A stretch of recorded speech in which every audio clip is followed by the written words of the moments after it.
Good morning, everyone. We welcome you all to Ortho TV online spiritual Saturday webinar.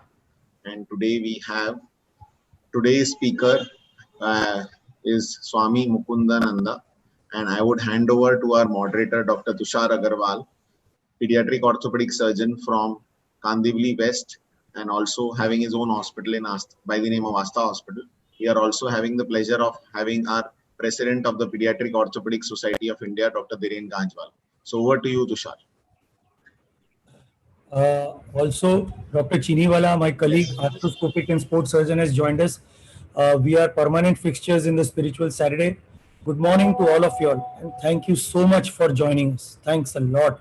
And today, all those who are present and all those who will see this later are blessed by Swami Mukundanand ji himself. We have been trying to get this session online for weeks, and today the date has come and we are truly blessed. Swami Mukundanand ji is an academician. Actually, he has an IIT and an IIM alumnus. He is an engineer with a huge management degree behind him. And all through, his primary passion has been studying the Vedic literature. And he tries to bring about everything modern which has been written about the mind and mind control. And then he links it with our Vedic scriptures, how it is mentioned in the Vedic scriptures. And after going through his book, what I feel is that we Indians find it much more logical to follow the Vedic scripture and the Vedic way of mind control. And it is far more lucid and far easier. For years, Swamiji has been heading a sainthood and has numerous devotees all over the world. They're innumerable. And he has been lecturing throughout. The innumerable lectures to his name. They can be seen on YouTube everywhere. And today we are truly blessed by him having presented his another new book called The Science of Mind Management. And that is the core theme today of today's talk. So over to you, Swamiji. Today's theme would be audience who have joined us, that Swamiji will be talking to us for some time now. And then please punch in your questions to us on the available WhatsApp link, and then we can ask those questions to Swamiji. So, Radhe Radhe Swamiji, and over to you. Namaste and Radhe Radhe Tusharji and all the panelists. Thank you for inviting me to your program. It is my pleasure and privilege to discuss with you some words of wisdom from the Vedic scriptures on the topic of science of mind management. Just checking, is my audio? Yes. Great. We are all looking for happiness, for success, for fulfillment.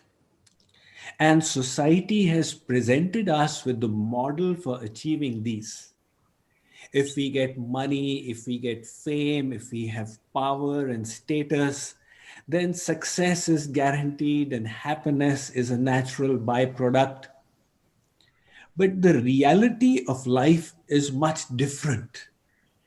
Again and again and again, we come across people who have all this, and yet they are miserable failures, to the extent that let me share with you the story of Elvis Presley.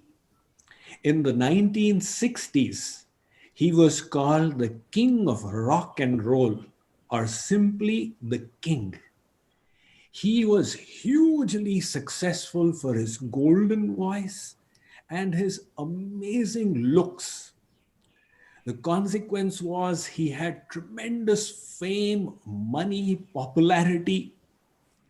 But what was his personal life?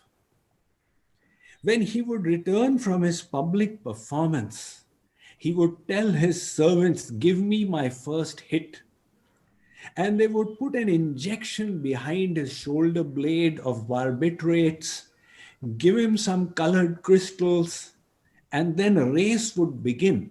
How many sandwiches and coffee he could take before he fell asleep.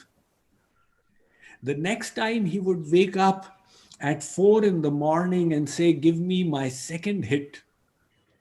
Now, this time the voice was more feeble, the same process would repeat, and the third time he would wake up at midday. And this time, whether he asked or he did not, he would receive the third hit. Finally, taking drugs, he'd bring himself to the wakeful state and go for his performance and then return.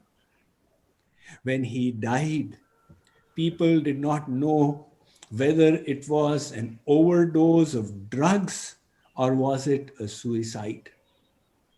Here was someone who had everything and yet did not achieve happiness. So, what is the way to happiness? Our Vedic scriptures tell us your happiness does not depend upon anything on the outside. It is all a consequence of the attitudes and emotions you harbor within yourself in your own mind.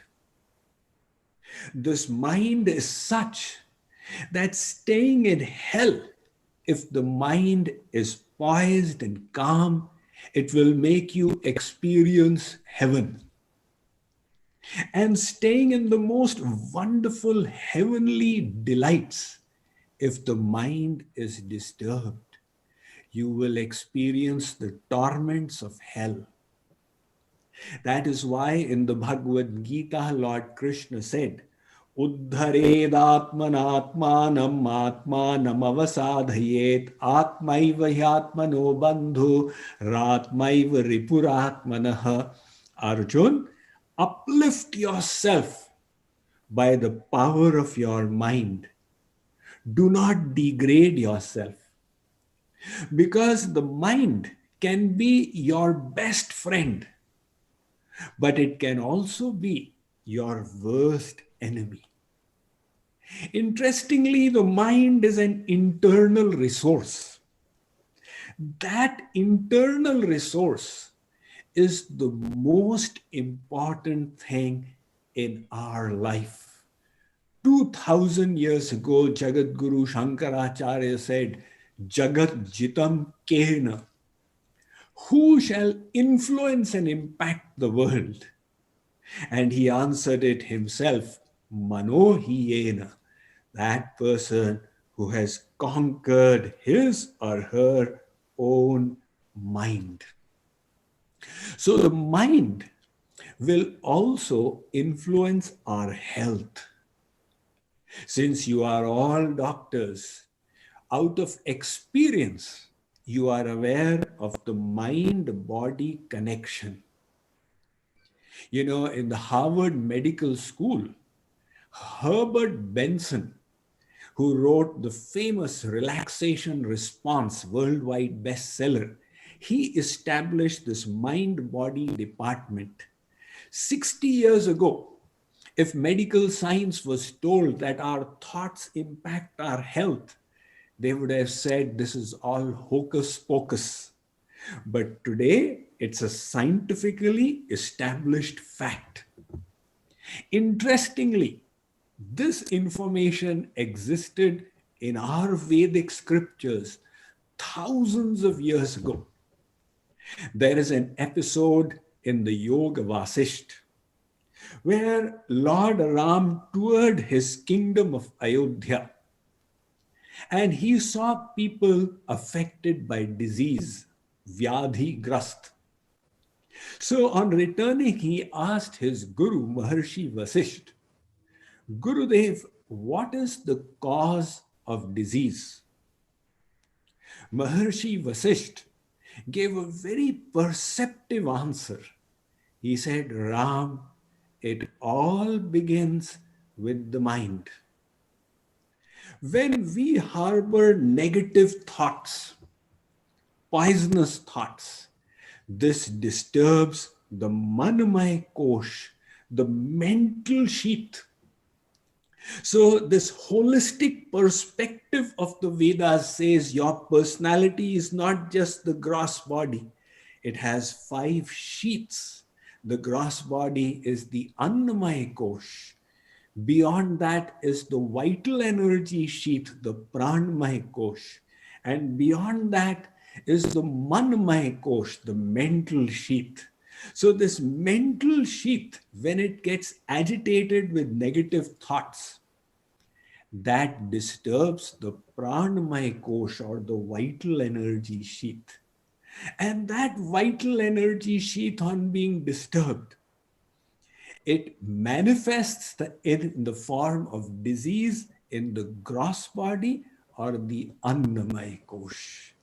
So, whether we wish to be physically healthy or mentally healthy, because even the World Health Organization now defines health as the complete physical, emotional, social, and spiritual well being of an individual. It all requires mind management. Further, our scriptures say that this mind is more complex than you can ever realize. It has got 4 aspects to it: the man, buddhi, chit, and ahankar. Ahankar is the ego, the chit is the subconscious, buddhi is the intellect. So, the purpose of today's discussion, let's just keep these two, the mind and the intellect. They are not 2 separate entities. They are 2 aspects of the one antahkaran or ethereal heart. The mind decides. It has the values, beliefs, knowledge. The intellect decides. It has the values, beliefs, knowledge, and the mind has the emotions, the desires. So between the mind and the intellect, there is a struggle. The intellect says that cheese sandwich is not good for your cholesterol count and the waistline. And the mind says the taste is so pleasurable, I wish to enjoy it. Now, depending on whether the mind wins or the intellect wins, you take the course of action. We people think our mind is not under our control. But the fact is, if our intellect decides, it can control the mind in a moment. Let me give you an example. One person is hungry since 4 days. After 4 days, his mind is yearning because it's tormented. Food, food, and so is the intellect and the senses. You bring for him on a plate Chappan Vyanjan, 56 kinds of delicacies, and say, eat. He sees the hot gulab jamun, and the tongue is mouth-watering at the opportunity for pleasure. The mind asks the intellect, here's the solution to my miseries.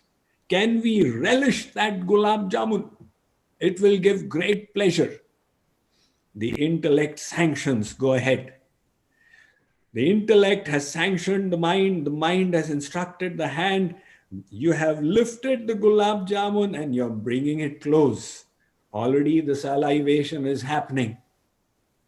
Now, in that mudra, can vairagya happen? Can you be forced to give it away?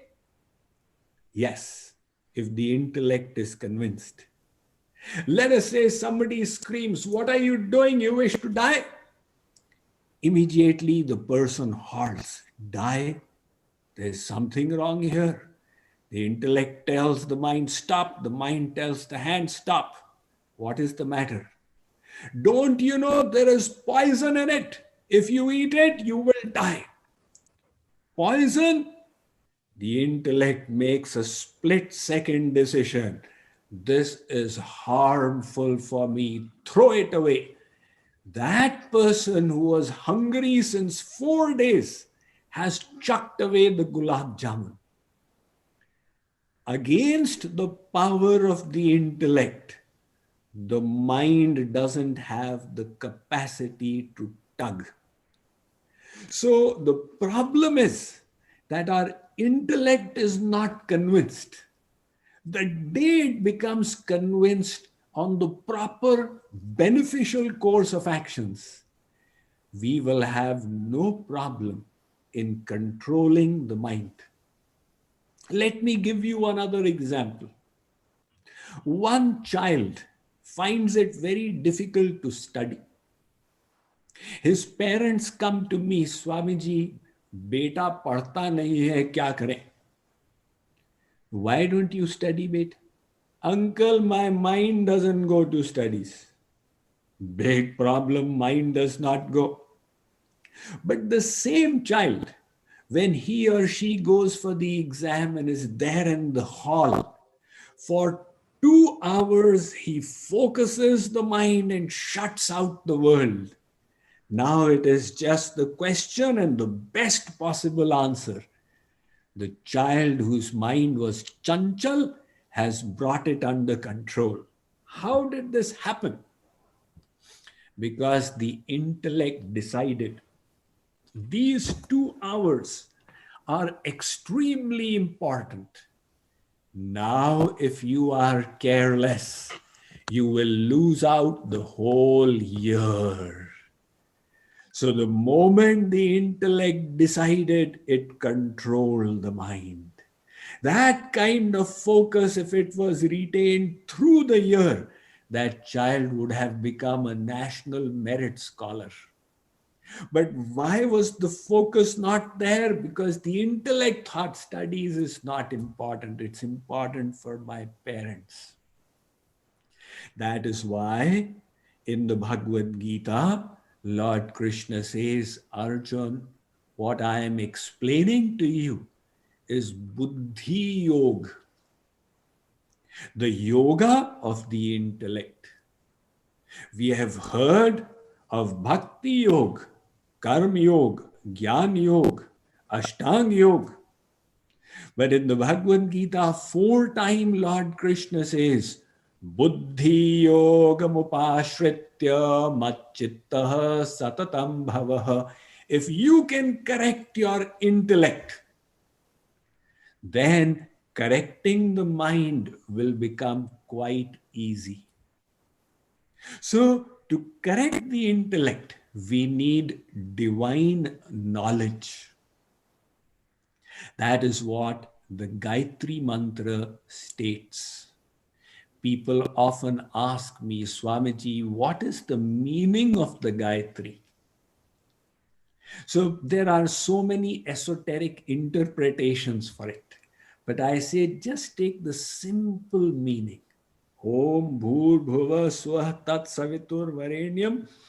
It is saying that Lord who is illuminating the 3 worlds, Bhu Bhuva Swah. I am surrendering at his feet. May he illumine my intellect with divine knowledge. Now in one prayer, you have asked for everything. Because if your intellect becomes illumined, if you develop the beneficial beliefs, your life will automatically veer in the auspicious direction. So how do we develop these beneficial beliefs?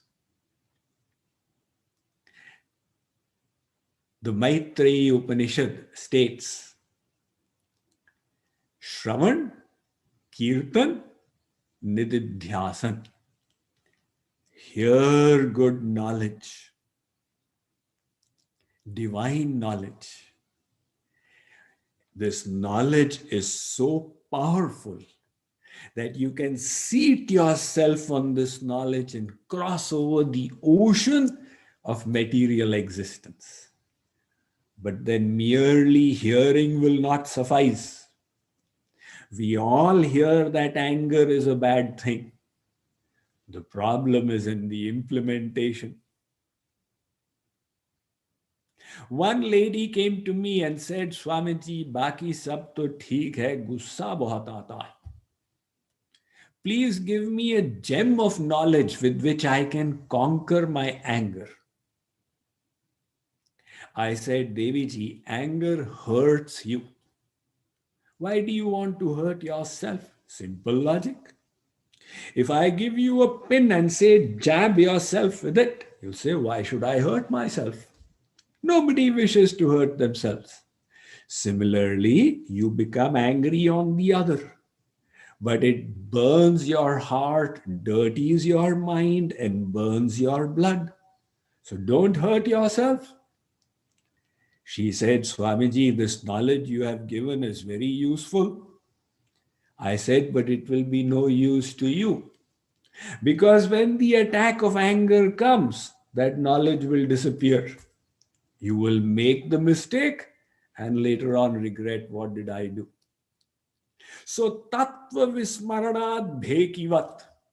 The moment a human being forgets knowledge, that human being falls to the level of animals.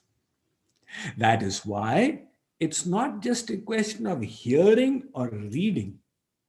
What we have heard, we must revise it. And by revising, stabilize the knowledge within ourselves. That is called mananam or chintan. What is chintan? It is one of the most powerful shaktis placed in the hands of humans.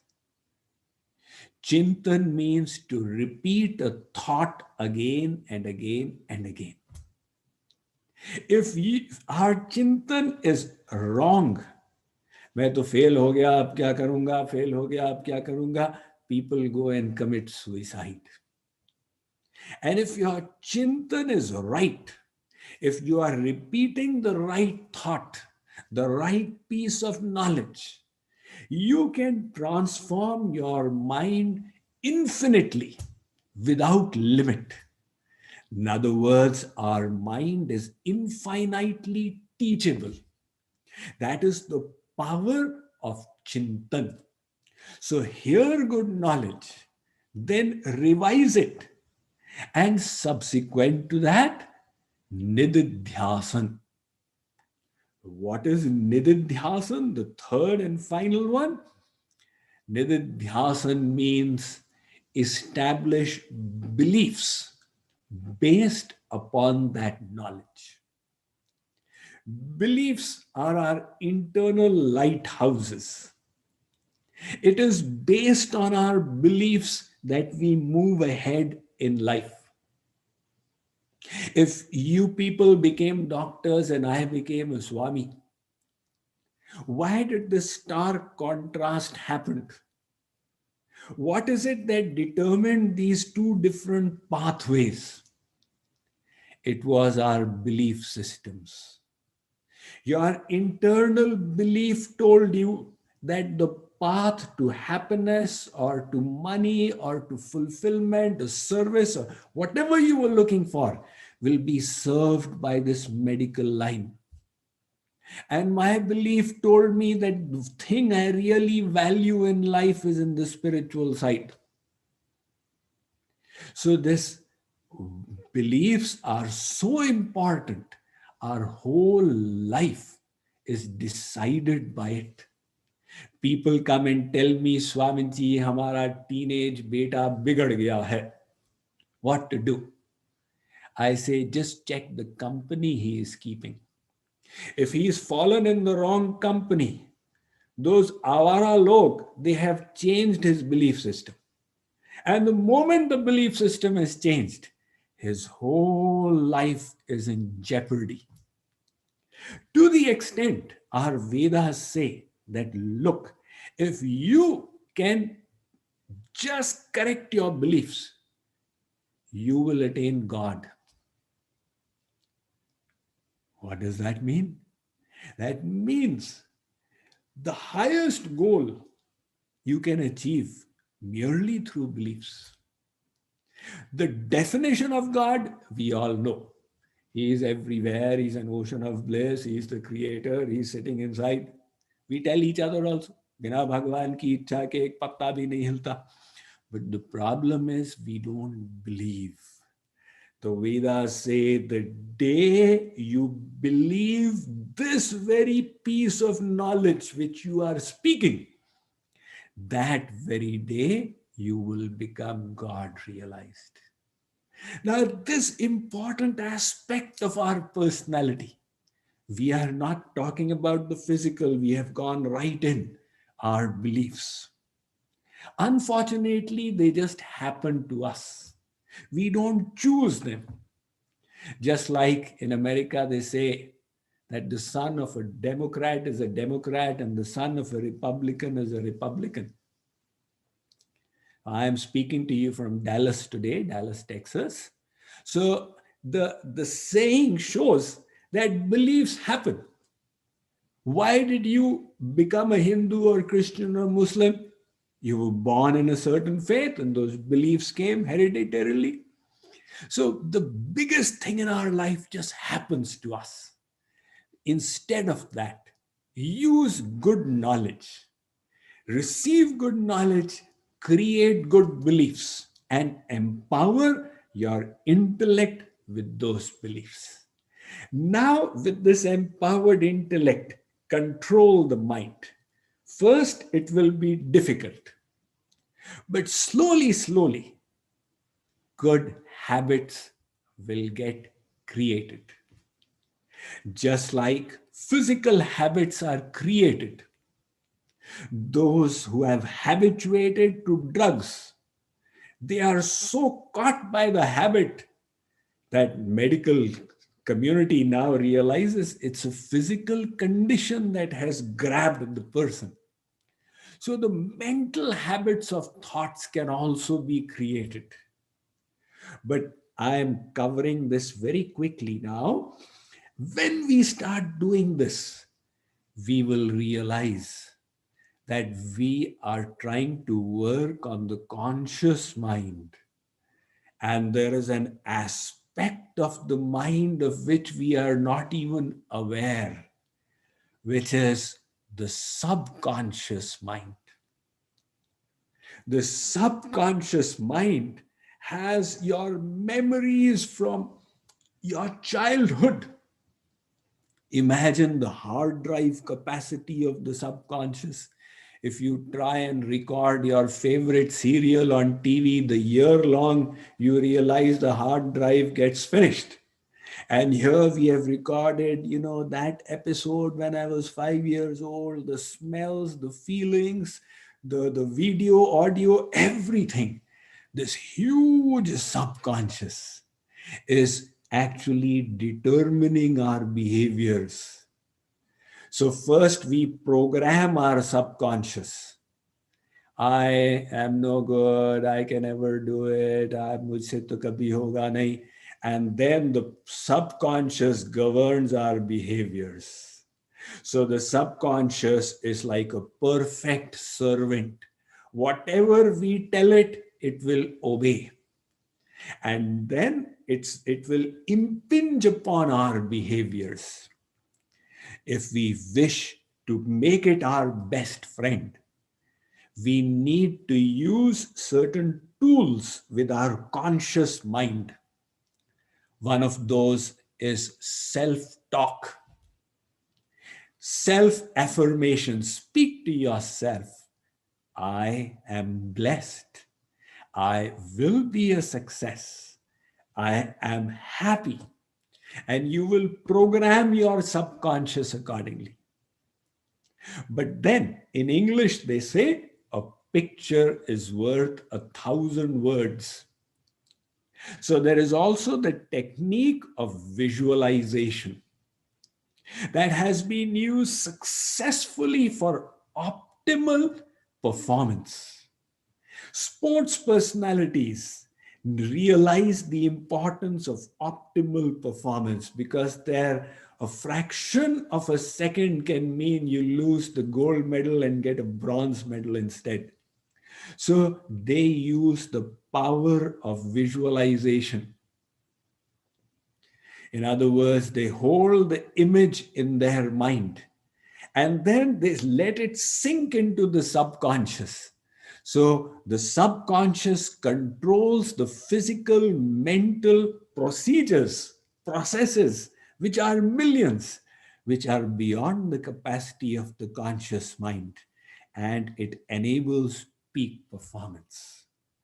So, like this, there are other tools. The biggest tool for mind management is meditation.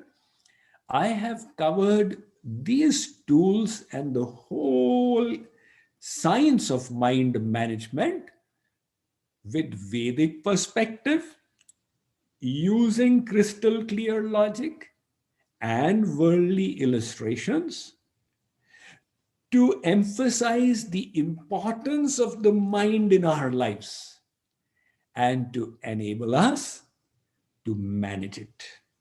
So, this was recently released and it is based on that book that today's program has been organized. And I would now like to welcome any questions if anyone has. So, Swamiji, we are truly blessed to have heard you. I and Dr. Dhiren have gone through your book. I have actually finished it cover to cover, which is a difficult task actually to read today to sit, but it was so amazing, so lucid, and so simply written.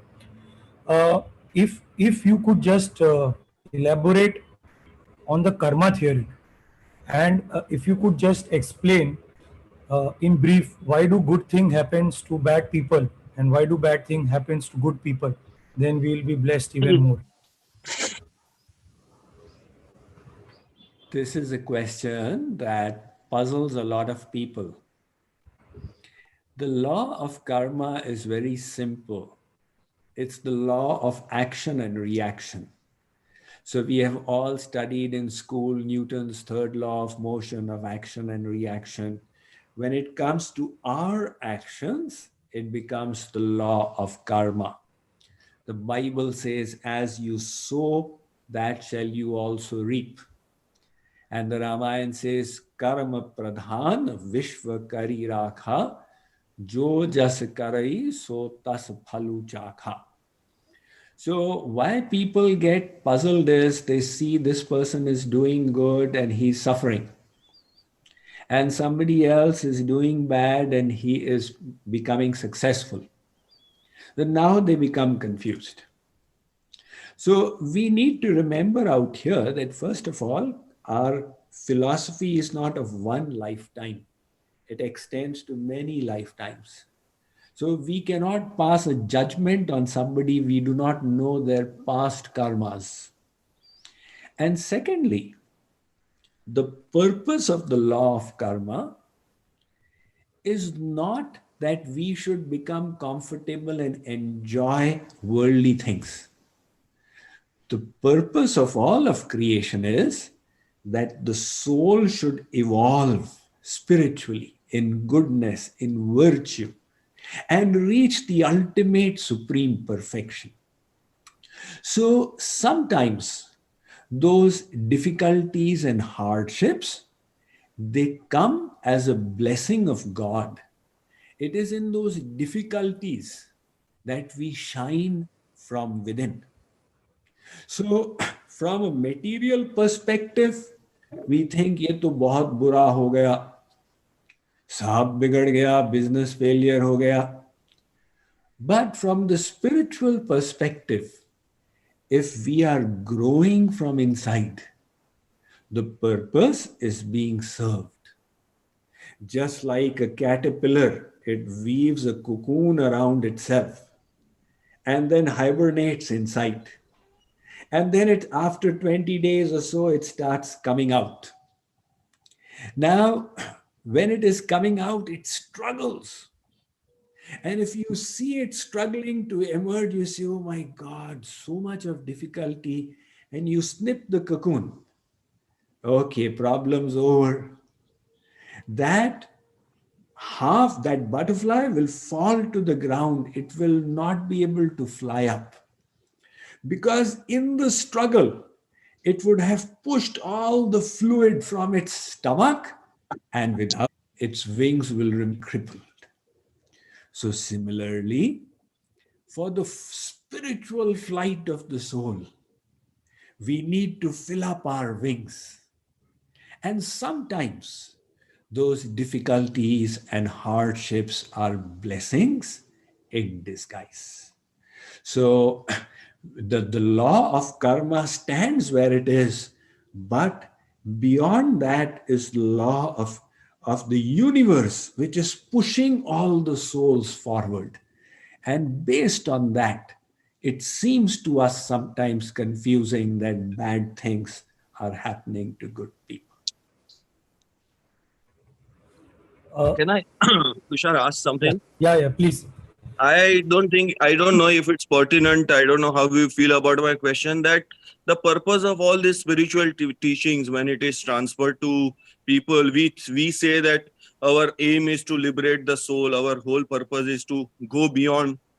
Can it not be that the whole purpose of life is no purpose? That's why we call God's creation a Leela, because it is done without any purpose. It is not, He has not meant for us to be liberated. Why can't we just not pursue anything, whether it's happiness, sorrow, or anything? Why can't we just accept things as they are? It's supposed to be. It's like I always feel an example of an ant. When a morsel of sugar falls on the ground and the ant picks up, the ant feels that the whole universe has conspired for that morsel of sugar to fall down for her.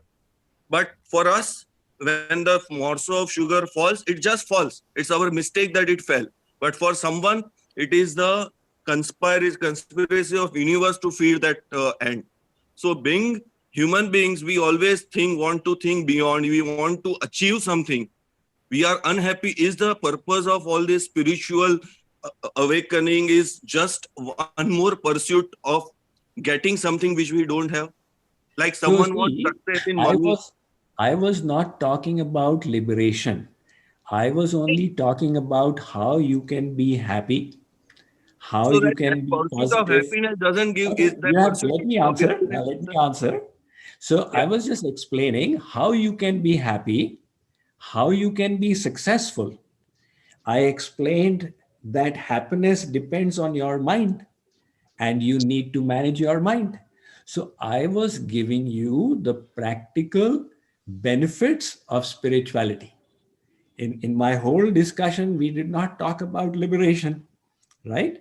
I was explaining to you that even your health depends upon the state of the mind. So if you want to be healthy, if you want to be happy, if you want to be positive, then learn how to manage the mind. But at the same time, this question came up that what is the purpose of life? So this question is also important. You see, the secret of life is it is not objects that give us happiness. The thing that really fulfills us in life is to find a meaning and purpose higher than ourselves and to dedicate ourselves to it. When somebody has a purpose, they will tolerate hardships, they will tolerate difficulties. Because the purpose, meaningful life. So the moment you say that life has no meaning, now you can say, okay, the purpose of life is to live this moment fully, but that is also a meaning.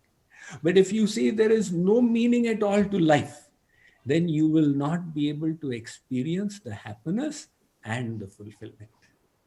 Okay, so for that higher purpose, the moment you get that purpose, you will be like, why do you work so hard?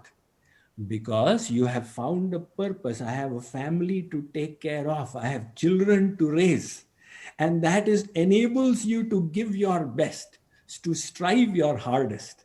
So wherever human beings excelled, Wherever they reached the highest levels of performance, it was a purpose that was driving them.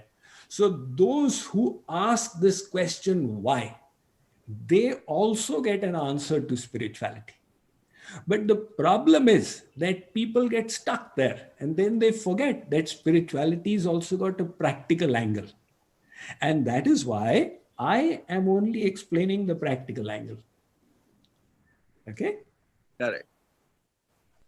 Okay, Swamiji, you in the beginning of lecture, you mentioned that the material things, that's the money, position, post, fame, does not give happiness.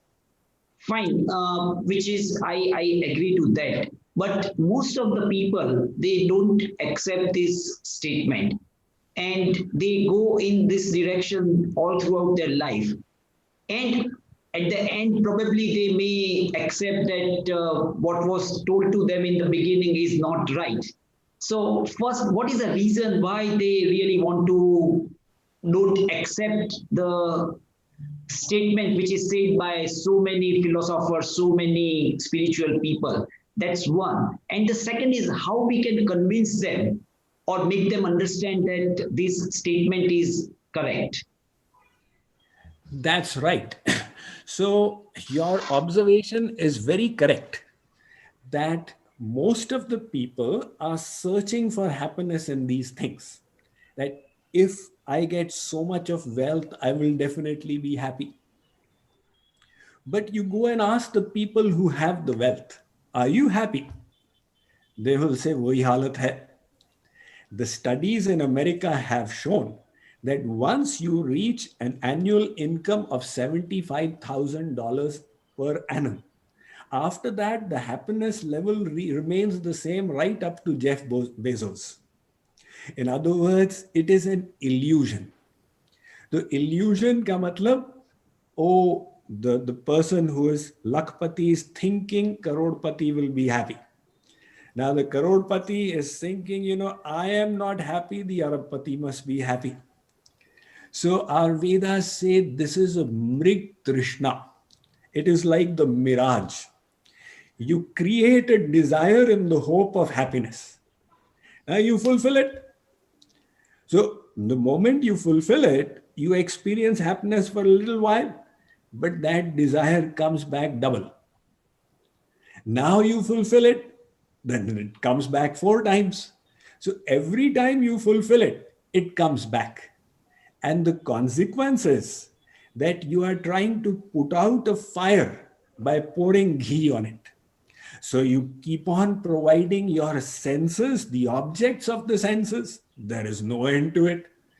To the extent our scriptures, सारा संसार मिल जाए, तो भी ये तृष्णा की पूर्ति नहीं होगी.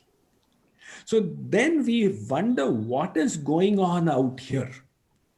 So the Vedas say, look, there are 2 kinds of happiness, Shreya and Preya. Preya happiness is so sweet right now, but later on it turns bitter. See, as the medical community, you know very well why people fall sick. They cannot control their tongues. They will eat the wrong things. They will do the wrong things. They are running after Preya happiness. And what is true happiness? The Shreya happiness, which is bitter right now, but later on it becomes very sweet. So you tell them, look, you follow a diet, you do exercise, it seems so terrible, but it bestows them good health and it becomes sweet. So this mystery, Preya and Shreya, most people are either not able to decipher it, or if they can decipher, they lose the battle. Because they say, Preya is so alluring, I will just go for it.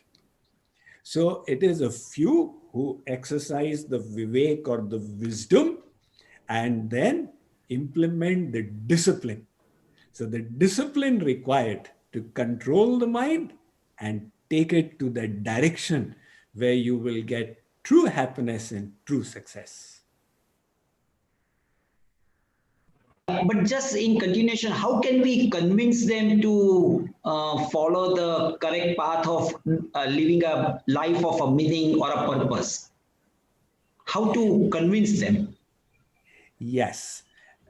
See, many things get together to create that wisdom or to create that faith in good knowledge. Sometimes it is the pain and the miseries of the world. When we have bad experiences, when we experience misery, then we say, oh, I was running in the wrong direction. I was running on the outside. I need to now prioritize my inside and run on the inside to improve myself from within. So sometimes the bad experiences, they help us mature. Sometimes it is the good knowledge when people hear, then it may click that, oh, this seems logical, this seems convincing. Sometimes it is the company they keep. So संग का रंग पड़ जाता है. You associate with sharabis and you become like that. You associate with people who have good knowledge, this kind of questions they ask. So automatically it starts settling down in the intellect. So if you wish to convince somebody about it, I think the best way is to present this knowledge in a logical way. But remember, ultimately you can bring a horse to the water, but you cannot make it drink. So many saints, they came and they left, right? So they only presented the knowledge. After that, it is a freedom of choice of every soul. Swamiji, is it our karma that we are attracted to such knowledge? And how do we burn our bad karmas? Both are past karmas and present karmas, they get together.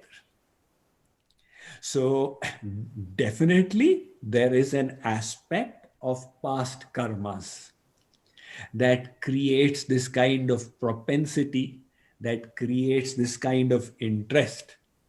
There's bhagyodayen bahujanma samarjitena satsangamam cha labhate purusho yadavai. जब बहुत जन्मों के भाग्य उदय होते हैं तो सत्संग में रुचि हो जाती है. Person develops interest in such kind of holy discussions. But at the same time, we do not know what is our karma. So if we say, if it is in my destiny, then I'll do this, then maybe we may just remain stuck. So along with destiny, self-effort must also be there. So whatever was written in the karma, we will get the fruit by itself. But what is in our hands presently is the effort. So put in your effort. In other words, if you have a choice, you choose the good thing. That will open up your karmas and again make a good choice. It will open up your karmas. So thought by thought, choice by choice, we start climbing that path to auspiciousness in our life. Yeah. You said a wonderful thing about that example of a gulab jambu. Like the person was very hungry, he has not eaten anything for 4 days, and then he was craving for the food. Now, and then someone said that don't eat because it's a poison. Now we see this situation time and again in our practice, in our medical practice, that a person is obese. He is weighing, say, like around 90 kg or 100 kg. He has a blood pressure, he has a diabetes, he has a orthopedic problem. We want to tell him that or her that please reduce your weight. We tell them, but most of them, they don't listen to that suggestion. So like in your case, it was an extreme fear that it's a poison and it's going to kill you. Right. We can't be that serious in our practice, and we can't tell to our patient that this is a poison, your overweight is a poison. So how to convince them for that? Right. So that is what happens is that the immediate pleasure is right there.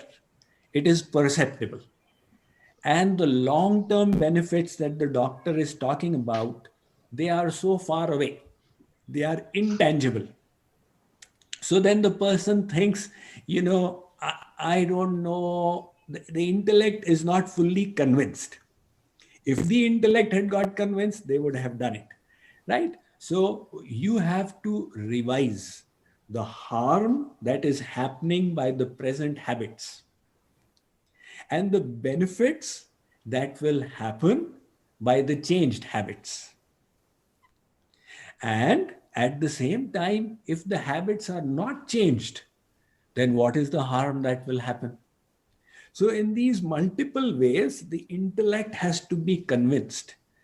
In fact, I have mentioned that in the book that you look at this and look at this, make a list, go over it, revise it. So, the same thing Shravan, Manan, and Nididhyasan. Here, think about it and develop faith. So, Swamiji, in spite of knowing the best things for ourselves, it's very difficult to change our belief systems. So, can you briefly elaborate on how we can change a belief system to empower ourselves more? Absolutely. This belief system is very difficult to change. If it got changed, the whole life would change. So, practically, we walk in our life based on our belief. In other words, whichever direction our life veers, if somebody developed the belief, sabse bada rupaya, and that person's whole life is spent just earning money. Somebody else developed the belief that fame is the most important, and he is spending his whole life trying to acquire fame. And in this way, we are all going in the direction of our beliefs.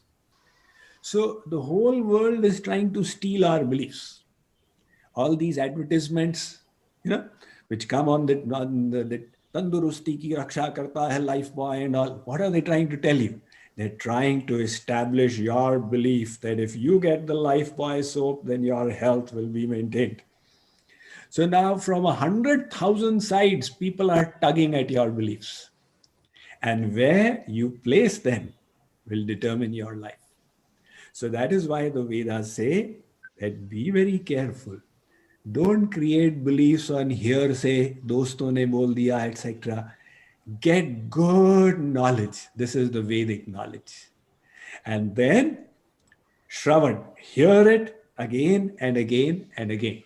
You may say, okay, I have just heard it once. Swamiji, I've heard you on YouTube, but it doesn't work. What we hear evaporates.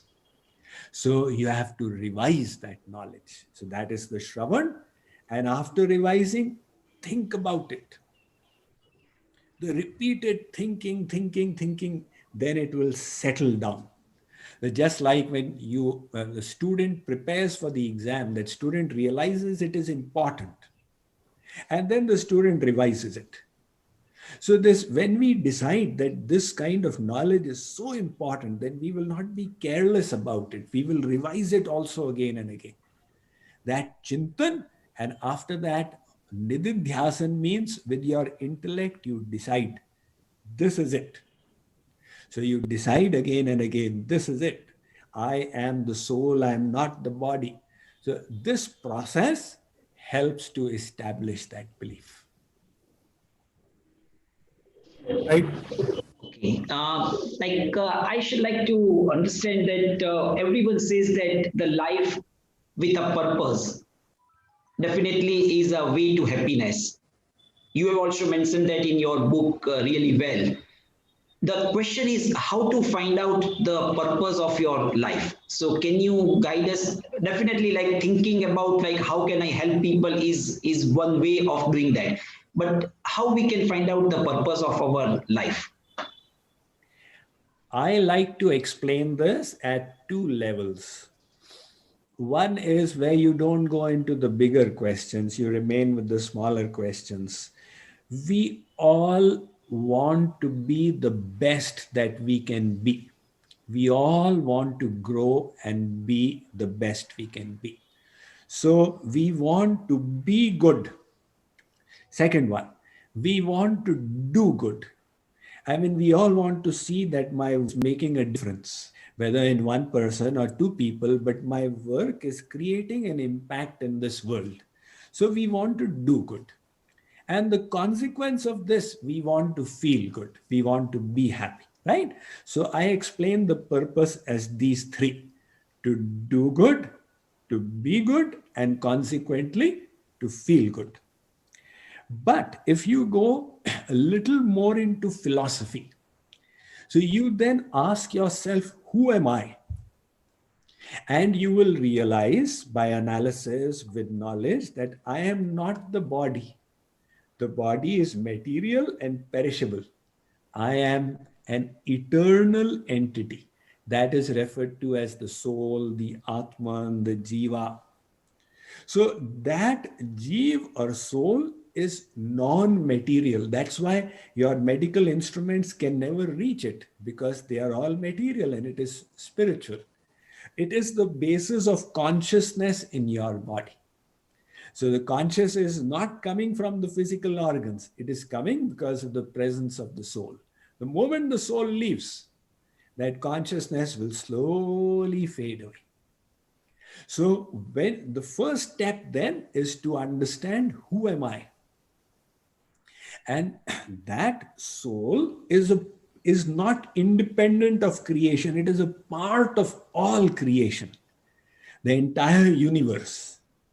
So the goal of the soul is to reach the supreme perfection. You can call it God realization, you can call it divine love, or whatever, to reach that the fulfillment of this journey of the soul, which has been continuing since endless lifetimes, which has brought you to this stage in this life. Now the purpose of your life is to complete that spiritual evolution to the ultimate perfection. Right, Swamiji, it has been an invaluable hour that we have spent with you. It's unfortunately it's coming to an end, and we have privilege only of spending 60 minutes with you today. So, with the kind permission of the house, I'll just make some few concluding remarks. So, Definitely. Swamiji told us that there is a deeper aspect to ourselves, which is of mind and intellect, below the body and the breath, within the body and the breath. And the mind is eternally in a chatter mode. So, unless we are able to use our intellect constantly to get a grip on this mind, we are not going to be able to reach anywhere and direct any aspect of our being. Second important point he said is that listening to this divine knowledge once is not enough. We have to continuously imbibe, repeat, revise, ruminate upon it in various forms for it to become innate to us. The third most important point which I got from his book is that achieving success does not give you happiness. On the contrary, you start in a happy mood and you will feel more successful. It actually goes the reverse way. I would encourage all the audience today to spread this good word, to see this webinar again and again, to send it to their friends, relatives, whoever they feel would be interested in listening to us, and also take a glimpse of his book. It's available on Kindle, it's available on Amazon, and then and only then we'll be able to revise and ruminate upon what we have heard and listened today. So there is a difference between hearing and listening. So you all have heard us today, but listening is when you act upon what you have heard today. So let us take a pledge to listen to Swamiji today and not merely hear him. So if we have to listen, we go back to his book, we learn more, we imbibe more, and hopefully Swamiji has so much wisdom to incorporate to us. Couple of months down the line, when we become a little wiser reading his book, maybe when we have him again, we will be able to ask him more questions and get on better with our lives. So with that, I would, with blessings of Swamiji, I would like to conclude today's session And we thank all our moderators who have taken the time out to come be with us, and all the audience who joined us on Ortho TV, and all of us who join us week on week on Spiritual Saturdays. Please spread the good word. Please join us on Spiritual Saturday. It's your words of encouragement that keeps us involved, keeps us get one and more such divine souls to guide us through this pandemic period. Thank you very much. Radhe Radhe. Thank you. And Radhe Radhe.